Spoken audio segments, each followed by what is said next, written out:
watching Leaf Life Bushcraft. My name is Craig. Today what I wanted to do was just do a really quick intro into the fire kit video that you're about to see. As some of you know, Leaf Life Bushcraft is not a solo project. It is you could call it a consortium of guys. There's myself. Some of you would have seen Stephen in some of the videos, Stephen Astley. He's a fully fledged member, and there's also a third member that you might have seen in a video before. He's Sgt Moodys, or as we like to call him, Sgt Moodys, because he has spent time in the forces. I think it's about 8 years that he's spent. So you know, he's quite adept to you know, harsh environments, this, that and the other, and you know, me and Steve can't say enough good things about the guy. You know, you'll never hear him say a bad word about anybody, or you'll never hear him complain about the situation. It's always head down and carry on. And obviously me and Steve, you know, we take things, you know, what's the word, we take stuff from him and use that, and we admire him for it. Like I say, one of the things is you never hear him grumble, you never hear him groan, or even say a bad word about somebody. So yeah, I mean, he fits, you know, like a glove to Leaf Life. So we're very honoured and to have him on board. What you're going to see now is you're going to see a little video from him. It is something over the last couple of months that I have been, you know, telling the other members of Leaf Life, you know, I think it's time that you guys started putting 2p's worth into the channel and getting stuff out there, and obviously Graham came back with this. You guys that have met Steve have wanted to know why Steve hasn't got his own channel. Me and Steve have talked about that, and Steve's opinion on that is that, one, he doesn't really have the time to get his own channel. He hardly has any time to actually watch YouTube as it is. He has been doing, since he come back from the Bushcraft show, he has been watching a little bit more YouTube. But yeah, he just doesn't have the time to get a channel of his own going. He's more than happy to put stuff onto Leaf Life, and being a full-on member of Leaf Life, one of the co-founders of Leaf Life, because he's always been my best mate, and he's always been the guy that if I was going to get a channel going, that guy would have been there as my right hand man anyway. So he's pretty much a co-founder of Leaf Life. So you know, I mean, he's even mentioned himself that, like, you know, he just wouldn't be able to, he just doesn't think he's got the content as well as the time and the effort and everything to do his own channel. So he just said, listen, you know, I'm more than fine to put stuff onto the channel. Which then I actually swung round and said, well, come on then, put some stuff on the channel then. So Steve has got some things in the pipeline that he's going to do his own videos and that. And like I say, stay tuned. In the next couple of weeks, hopefully we'll get something out like that. We have got a little camping trip with me, with all the members of Leaf Life. Also, hopefully, if you can get time away, also Nick from November Kilo 113. He's hopefully going to join us on that as well. But yeah, just today was just like a really quick intro, just to say, listen, you know, there's me. There's also Steve, and there's also Sgt Moodys. We're all band together just to do Leaf Life. So you will be seeing videos over the next couple of weeks, months, solely from them, like this one is. This is Moodys' fire kit. This is what he takes out. He thought it would be interesting and something that he was eager to put out. So obviously got 2 big thumbs up from me to get that out on the channel, obviously, and you know, that's kind of what it's about, really. It's the 3 of us putting stuff out there, and we can you know, just broaden the horizon. It's not just me looking and saying this is what I want on the channel. You know, we have got Graham turning around and saying this is what I would like on the channel, and for me there's no argument. If it's not my channel, I don't get to say what goes on it. It is the three of us, and maybe three of us is better than me just being on my own. But anyway, instead of me just whittering on, I'm going to just basically get you across to Graham's. He, like I said, did a video. It's his first video that he's done solo, so please feel free to comment and you know, give it the thumbs up or anything like that. Just all comments really would be going towards Graham, and he will look on that and he will message you back. So yeah, thanks for listening to me whittering on, but I just thought that it was important just to let you guys know that there is three of us,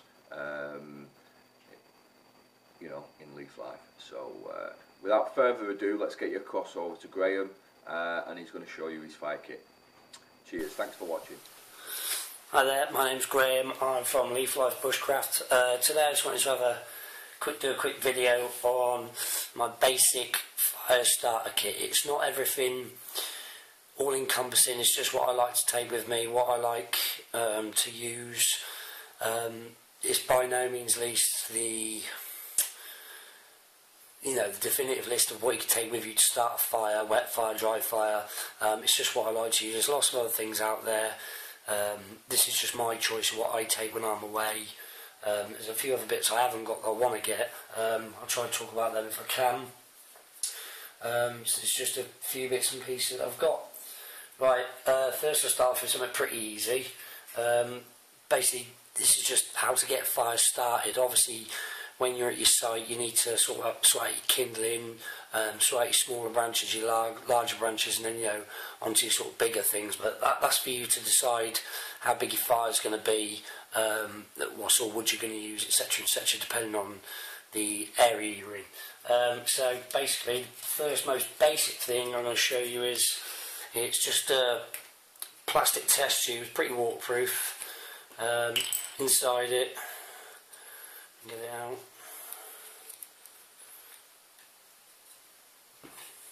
Is basically some toilet paper. It's rolled up as tight as you can get. I just rolled this up before. It's just a basic thing, and it, you know, dual purpose. You can use it as toilet paper, and you can obviously use it for a bit of dry tinder. It'll probably catch a spark pretty easily. I've not actually tried it with a spark on its own, but it's worth thinking about. Just pop that back in there. Obviously, in bushcraft, you want to sort of keep stuff as dry as possible. You know, because something wet that you need dry is going to be no good to you. So, in a sort of situation, that's going to be no good for you. So, okay, toilet paper. The next one is cotton wool balls. These are just a few. You can prick them up pretty cheap. These ones, I don't know about all of them, but they basically unravel, and they will fluff out quite nicely, and these catch a spark really easily. I'll show you. I'll take a spark to one in a bit. I just want to go through my bits and pieces, but basically there's your cotton wool balls. Another thing you can do with them as well is get yourself some petroleum jelly, Vaseline, any type will do, and you basically just mix it up inside, cover your cotton wool ball, nice and covered. So you got Vaseline all over it. I'm not doing a very good job here, but you take a bit more time, and then you've basically got sort of mini candle. You sort of make a little wick out of it at one end. If you've got the whole thing covered as well, it'd be pretty good if you microwave the Vaseline for a few seconds, melt it, and then you could dip in, and once it sort of re-solidifies, make your little wick, and you've basically got a pretty decent firelighter there. That'll work in the wet as well. So that's something to bear thinking about. Pretty cheap again. I mean, this Vaseline costs like what, 99p. You get hundreds and hundreds of uses out of that. So that's that one there. Okay, next one I'll go on to is you can get these on eBay and whatnot. It's called called Mayan firewood, fire sticks. And basically, it's a type of, I believe, a Mexican pine. Could stand corrected, I'm not sure, but it smells like pine. It's very high resin content. It burns really, really easily. You can pick this up for no more than £4 for a pack. I think you get about 6 or 8 sticks this length in it, and it burns really easily. It's really good, so I'll show you a bit in a second. So that's like the whole piece that you get like that. And then what I've done here is I've basically got some, I've just chipped it and a few shavings off. So it's just something small to get underneath your base tinder, just to try. I'll just show you a piece set on fire now. Get this here. I've got a bit of it here. Okay, so this is your mine firewood. This is exactly the same as that. It's just come off a different piece. And the rate at which it burns is, you know, pretty good. You think you've got a few sticks of that underneath whether you're going to burn, and that's going to go, you know, it's going to set your fire off pretty nicely. So something to bear thinking about. So you've got your shaved pieces there. Let's put that back on there. And then I've got a few smaller chunks here. I mean, you could even make a feather stick out of a bigger piece, you know, to get it really, really going, get in amongst some tinder. I use these, make even tinier little pieces off these, like little sort of matchstick sort of diameter pieces of wood, and they'll go up nice and easily. Again, they store pretty easily as well. Another thing to bear thinking about is when you're out and about outside, if you're in a you know, quite a big sort of pine forest, keep an eye out for pine resin and collect it, because it's flammable. So if you use that, you collect a few chunks of that in a little plastic bag or a little tin such as this, carry it around, and you've got quite a bit of fuel ready to go. Another one is just a bit of rubber. Rubber burns really easily. I'm not going to set this on fire in here because it will just smoke to high heaven, but it goes up. Even if it's wet, it will go up because the water doesn't leach into it.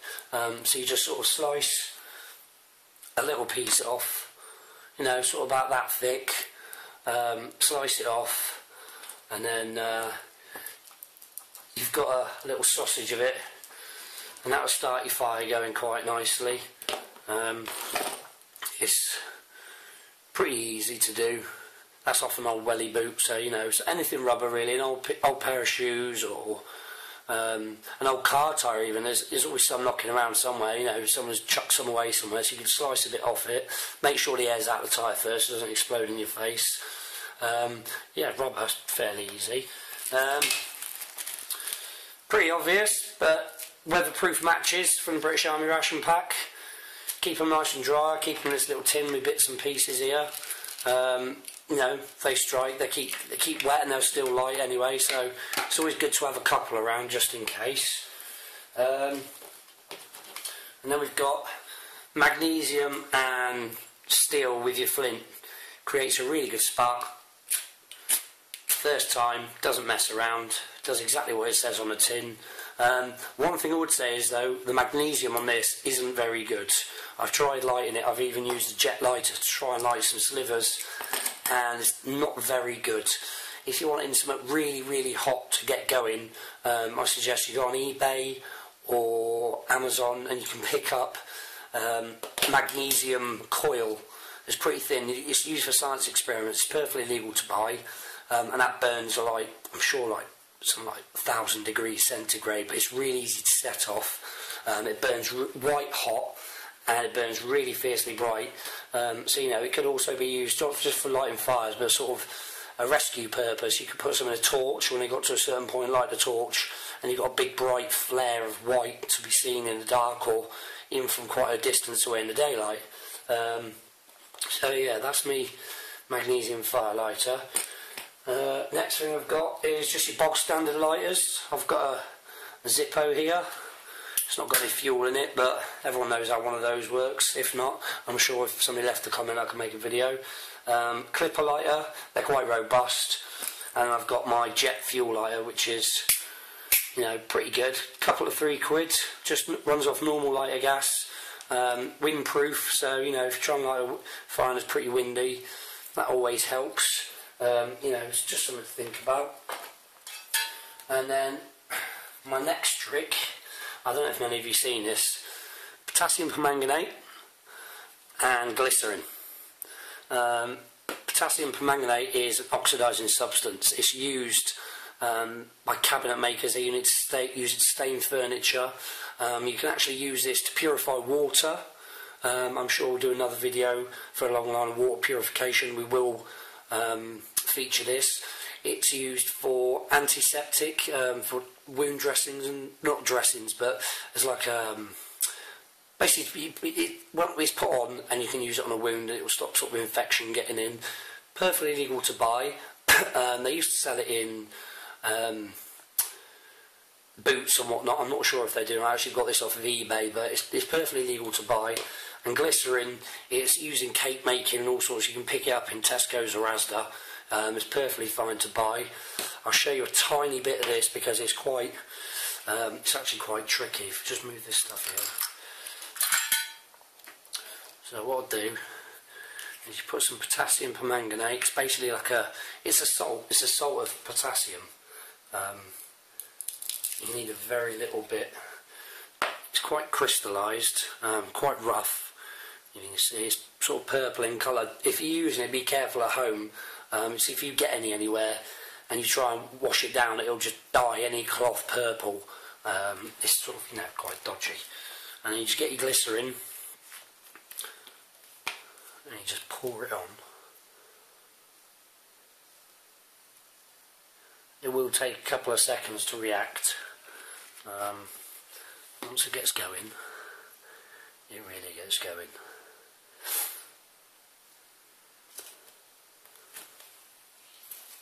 There we go, smoking already, look.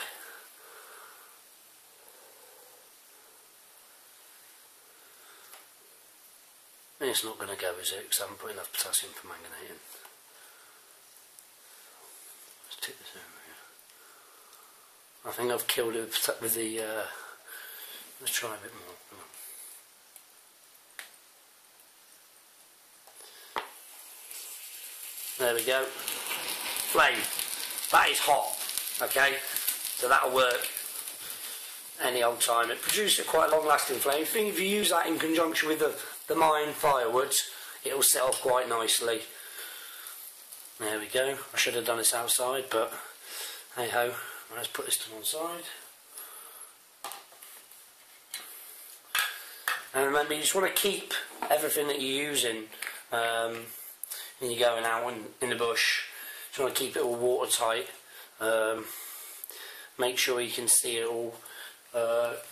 Make sure it's all always dry, so you don't get anything wet. Because again, you get anything wet, it's not going to work. And the last thing you want is a cold, wet day, and you're setting up camp, and you go and make your fire, and your gear's all wet. And if someone else didn't bring theirs because they were saving on weight or what have you, then you're pretty much goosed.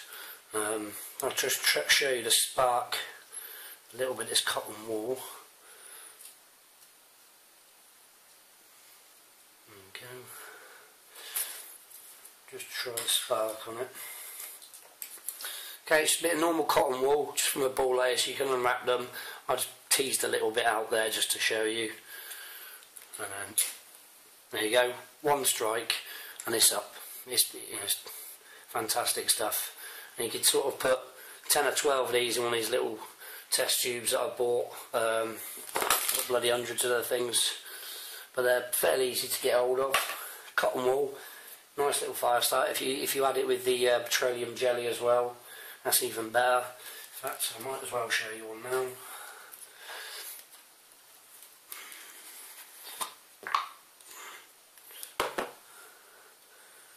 Here's one I prepared earlier. Stick that in there. I use the lighter to light this, just easier.